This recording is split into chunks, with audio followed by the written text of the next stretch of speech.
श्रीमद भगवद गीता अध्याय पहिला अर्जुन विषाद योग। अध्यायाचं सार आणि अर्थ। अर्जुन पांडवांपैकी एक महान योद्धा।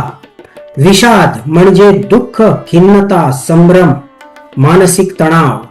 योग म्हणजे जोडणारा मार्ग।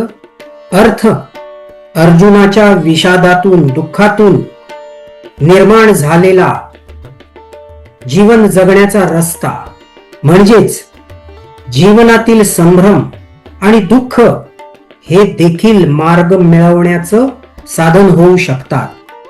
या अध्यायाचा सारांश महाभारताच्या युद्धभूमीवर कुरुक्षेत्रात पांडव आणि कौरव सेना आमने सामने उभ्या आहेत।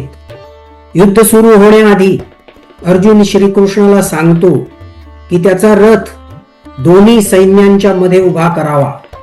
जेव्हा अर्जुन आपल्या समोर आपल्या नातेवाईकांना, गुरुजनांना, भीष्म, द्रोण आणि मित्रांना पाहतो तेव्हा त्याच्या मनात दुःख, दया आणि संभ्रम निर्माण होतो। तो विचार करतो, आपल्या लोकांना मारून मला काय मिळणार? अशा युद्धात विजय मिळवूनही तो निरर्थक आहे। कुलनाश, धर्माचा नाश होईल। या विचारांनी अर्जुन खचतो। त्याचे हात थरथर कापू लागतात, धनुष्य खाली पडतं। तो युद्ध करायला नकार देतो। शेवटी अर्जुन पूर्णपणे निराश होतो आणि श्रीकृष्णाकडे मार्गदर्शन मागतो।